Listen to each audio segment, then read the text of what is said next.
నిన్న ఇక్కడ BRS meeting జరిగింది, కార్నర్ మీటింగ్ జరిగింది. ఆ మీటింగ్ లో మా సీఎం గారిని ఉద్దేశిస్తూ కేటీఆర్ గారు ఏదేదో మాట్లాడడం జరిగింది. దాన్ని మేము తీవ్రంగా ప్రతి కాంగ్రెస్ కార్యకర్త, కుటుంబ సభ్యులు మరి ప్రజలందరం కూడా తీవ్రంగా వ్యతిరేకిస్తున్నాము. ఎందుకంటే ఏదైనా మాట్లాడేటప్పుడు మర్యాద పూర్వకంగా మాట్లాడడం ఎవరికైనా కానీ బాగుంటది.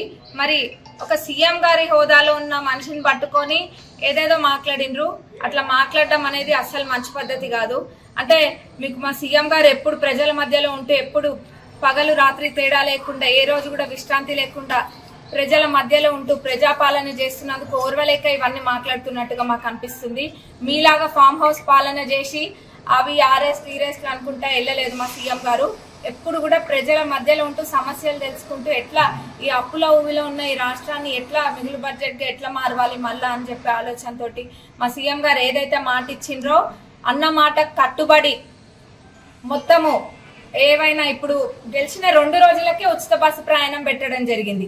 200 యూనిట్ల కరెంట్ అయినా, ఆరోగ్యశ్రీ పరిమితిని 5 లక్షల నుంచి 10 లక్షలకు పెంచడం అయినా, అట్లనే మహిళలకి వడ్డీ లేని రుణాలు ఇవన్నీ కూడా ఇస్తున్నారు. సన్న బియ్యం ఆ రోజు చెప్పినామా? ఎమ్మెల్యే ఎలక్షన్ల ముందు మా సీఎం గారు చెప్పిండ్రా?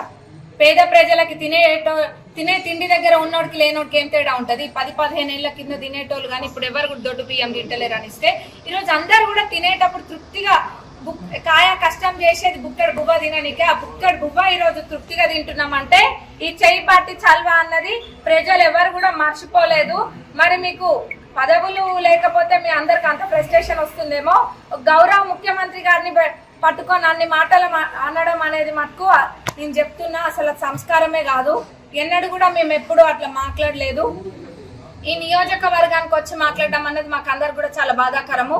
ఇంకోటి పోలీసులని కూడా ఎందుకనాలంటే మొన్న ఒక మాట, ఈ రోజు ఒక మాటనా? మొన్న మేడారంలోనేమో పోలీసు వ్యవస్థని మెచ్చుకున్నారు, ఎంత మంచిగా చేసిండ్రు, నెక్స్ట్ వచ్చేది వాళ్ళదే అనుకొని ఊహించుకొని మరి అప్పుడు కూడా మీరు ఇట్లనే చేయాలన్న ఉద్దేశంగా మాట్లాడిండ్రు. మేడారంలోనేమో పోలీసులు మంచోళ్ళు, ఇప్పుడు వచ్చేసి ఏంటంటే పోలీసులని ఎట్లా పడితే అట్లా మాట్లాడిండ్రు. వాళ్ళు కూడా ప్రజలకి సర్వీస్ చేసేటోళ్ళు, పోలీస్ వ్యవస్థ అనే వాళ్ళు కూడా ఎట్లా పడితే అట్లా మాట్లాడొద్దు.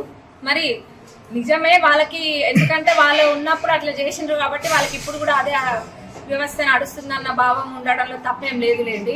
వాళ్ళు ఉన్నప్పుడు పోలీసు వ్యవస్థనే మొత్తం అల్లకల్లోలం చేసిండ్రు. ఇప్పుడు ఏది కూడా ఒక క్రమశిక్షణ ప్రకారంగా లేకుండా వాళ్ళు అప్పుడు చేయడం జరిగింది.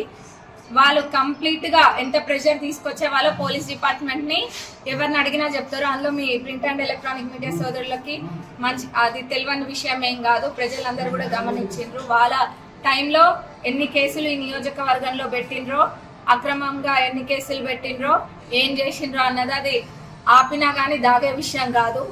అది ప్రజలే చెప్పడం జరిగింది స్వయంగా. నాకు కూడా పొద్దున్నే కూడా ఒక తండకి పోయినా, ఆ తండలో కూడా అదే ఎర్రసోముల తండ, ఆ తండకు కూడా పోతే అక్కడ వాళ్ళ ఎవరైతే ఒక మనిషి చనిపోయిందో దానికి ధర్నా చేస్తే వాళ్ళందరినీ కూడా తండోలను కొట్టించి వాళ్ళ మీద కేసులు పెట్టించిండ్రు.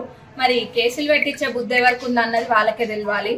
అవన్నీ పక్కన పెడితే మటుకు మా ముఖ్యమంత్రి గారిని అంటే మటుకు ఎవరు ఊరుకునే పరిస్థితుల్లో లేరు ఇక్కడ ముఖ్యంగా. ఎందుకంటే మా ముఖ్యమంత్రి గారికి ఒకటే ధ్యేయం ఏంటంటే తెలంగాణ ప్రజలందరూ కూడా బాగుపడాలని. అప్పుడు వాళ్ళ లెక్క బంగారు తెలంగాణ అని చెప్పి బంగారం అంతా వాళ్ళ ఇంట్లోనే పెట్టుకున్నట్టు కాదు. నిజంగానే ఈ తెలంగాణ అన్ని రకాలుగా బాగుపడాలన్నది మా సీఎం గారి యొక్క ఉద్దేశం. అవును, గతంలో మీరే ఉన్నారు మరి మున్సిపాలిటీ మంత్రుల లెక్క, మరి ఏం చేసిండ్రో మీరు అన్ని చేసి ఉంటే మరి ఇప్పుడు ఇంకా చేయాల్సింది ఎందుకు ఉంటుంది అన్నది కూడా ప్రజలు అడుగుతున్నారు. వాళ్ళు చెప్పినంత మాత్రాన కాదు. ఇంకా పోస్టర్లు ఒకటి రిలీజ్ చేసినారు మన దగ్గర. ఆ పోస్టర్లలో సగము నేను ఒక దగ్గర చూపించి చెప్పడం జరిగింది. మనం వచ్చినాక ఏదైతే మనం శంకుస్థాపన చేసి ఇనాగ్రేట్ చేసిన ఉన్నాయో వాటి గురించి కూడా మాట్లాడుతూ ఉన్నారు. ఇవన్నీ ట్యాంక్ బండ్ గురించి కూడా పొద్దున అదే తండలో మాట్లాడుతుంటే విన్నా. ట్యాంక్ బండ్ కంట 4 కోట్లు పెట్టినారంట. మరి 4 కోట్లు పెడితే 8 ఏళ్లలో ఒక మంత్రి హోదాలో ఉండి కూడా అది ఎందుకు కాలేదని అడుగుతున్నాము. ఆ ట్యాంక్ బండ్ పిల్లర్లు లేపు వదిలేసినది అందరికి, తొర్రూరు ప్రజలందరికీ కళ్ళు లేవా, కనిపించట్లేవా? అదైతే నేను అబద్ధం చెప్పేది ఏం లేదు కదా.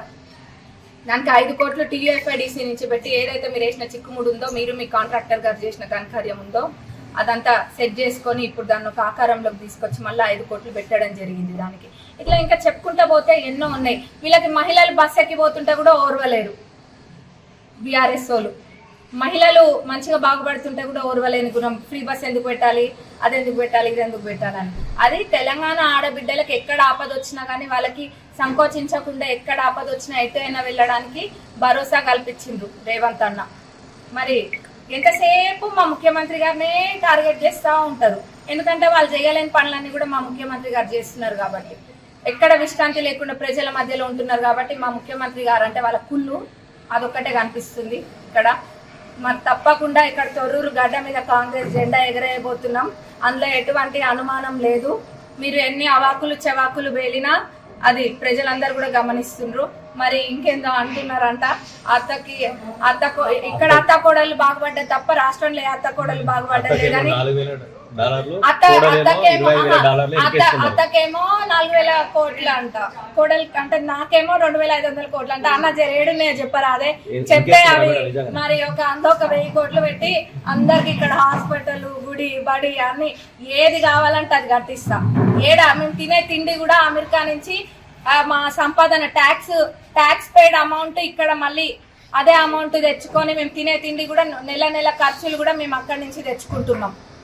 అది ఇక్కడ మాకేం బిజినెస్లు లేవు, అన్ని కూడా అక్కడున్న బిజినెస్లలో ట్యాక్స్ పెయిడ్ అమౌంట్ తెచ్చుకొని ఇక్కడ బతుకుతున్నాం మేము.